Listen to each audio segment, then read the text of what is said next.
Assalamualaikum warahmatullahi wabarakatuh dan selamat pagi. Baiklah, pagi ini saya akan mempresentasikan mengenai pengertian, tujuan, dan manfaat model dan desain pembelajaran PJOK. Seperti yang kita ketahui, pendidikan itu bertujuan untuk meningkatkan sumber daya manusia sesuai dengan yang tertuang dalam Undang-Undang Dasar Negara Republik Indonesia tahun 2003 nomor 20 tentang sistem pendidikan nasional yang menyebutkan bahwa pendidikan itu adalah usaha sadar dan terencana untuk mewujudkan suasana belajar dan proses pembelajaran agar peserta didik secara aktif mengembangkan potensi dirinya untuk memiliki kekuatan spiritual keagamaan, pengendalian diri, kepribadian, kecerdasan, akhlak mulia, serta keterampilan yang diperlukan dirinya, masyarakat, bangsa, dan negara. Dalam hal ini, guru sebagai peran dalam mengembangkan potensi sumber daya manusia yang berlangsung secara terus-menerus. Kemudian dalam proses pembelajaran PJOK sendiri di sekolah, kemampuan guru dalam memperoleh atau memilih model dan desain pembelajaran itu adalah merupakan salah satu faktor yang penting dalam mencapai tujuan pembelajaran yang ditetapkan. Kemudian guru juga dituntut untuk lebih cerdas dan kreatif dalam mendidik siswa agar lebih kreatif dan mandiri. Juga guru itu harus komunikatif, inovatif, kemudian kreatif, ya. Kemudian lebih aktif lagi untuk merangsang siswanya supaya bisa lebih aktif dalam pembelajaran di kelas itu sendiri. Selain itu, dalam memilih model dan desain pembelajaran, kriteria yang penting yang harus dipahami oleh guru adalah pengetahuan dari proses karakteristik yang terlibat di dalamnya dan implikasinya untuk pengembangan tingkah laku anak. Karena itu, sebagai guru, kita itu dituntut harus kreatif dalam merencanakan dan melaksanakan program pembelajaran dengan model dan desain pembelajaran yang tepat sesuai dengan kebutuhan dan tingkat perkembangan siswa kita sendiri. Kita masuk pada pengertian model pembelajaran PJOK. Model pembelajaran merupakan suatu rencana mengajar yang memperhatikan pola pembelajaran tertentu. Nah, ini sesuai dengan pendapat Briggs, ya, yang menjelaskan bahwa model adalah seperangkat prosedur dan beruntutan untuk mewujudkan suatu proses.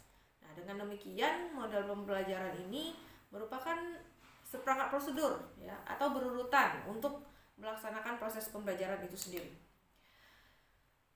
Kemudian menurut Didang, model pembelajaran itu adalah sebagai suatu desain yang menggambarkan proses rincian dan penciptaan situasi lingkungan yang memungkinkan siswa berinteraksi sehingga terjadi perubahan atau perkembangan pada diri siswa atau peserta didik itu sendiri.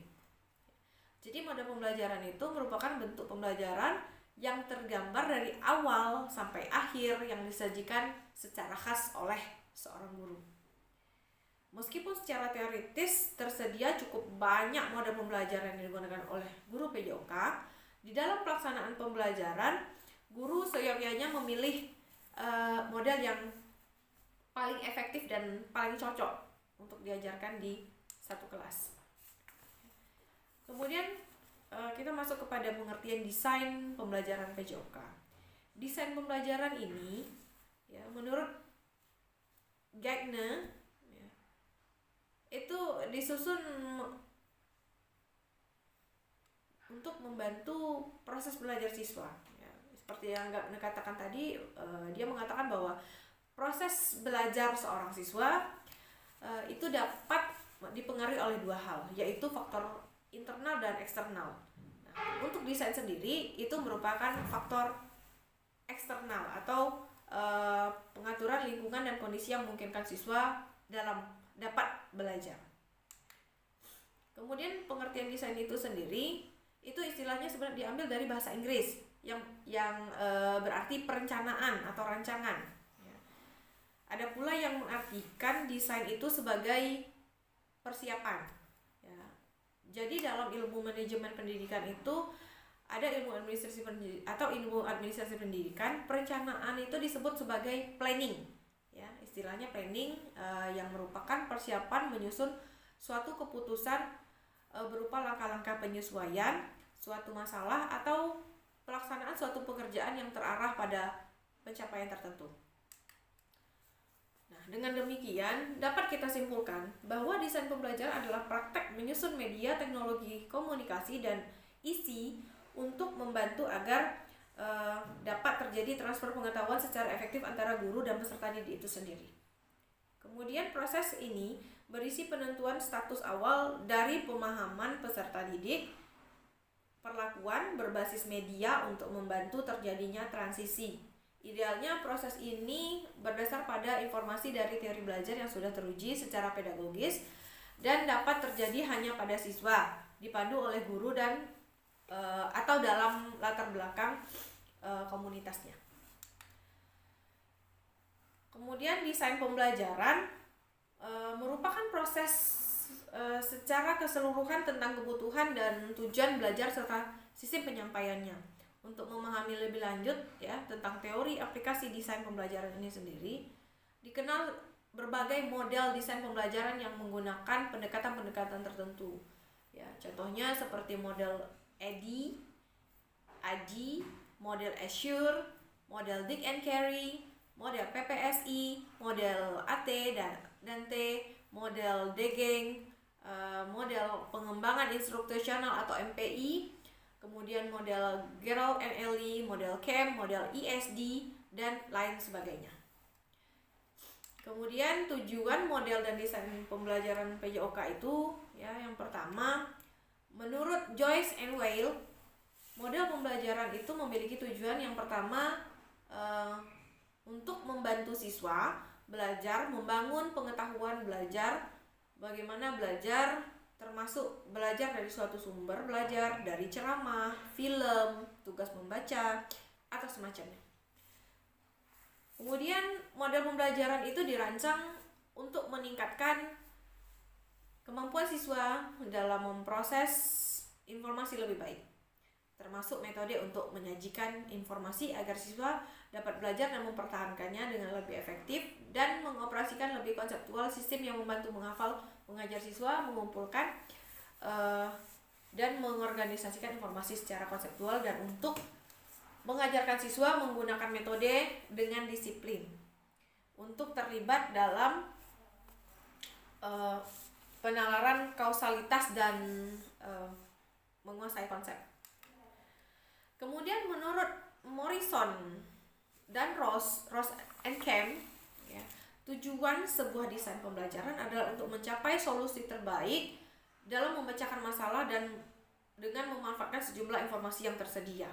Nah, jadi dari kedua pendapat ini dapat dimaknai tujuan model dan desain pembelajaran ini yaitu yang pertama, dapat membantu siswa dalam belajar, membangun pengetahuan bagaimana belajar, termasuk belajar dari suatu sumber atau berbagai sumber lainnya. Kemudian untuk meningkatkan kemampuan siswa dalam memproses informasi lebih baik. Kemudian untuk mengajarkan siswa menggunakan metode dan dengan disiplin untuk terlibat dalam penalaran kausalitas dengan menguasai konsep. Kemudian untuk menghasilkan rancangan pembelajaran yang di dalamnya terdapat kegiatan, program atau perangkat yang relevan untuk mencapai tujuan pembelajaran tertentu dengan memperhatikan secara komprehensif faktor-faktor yang mempengaruhi proses pembelajaran, dan kemudian membuat pembelajaran lebih efektif dan efisien, mengurangi tingkat kesulitan pembelajaran, kemudian mencapai solusi terbaik dalam memecahkan masalah dan memanfaatkan segala media informasi yang sudah tersedia. Kemudian model dan desain pembelajaran itu sangat diperlukan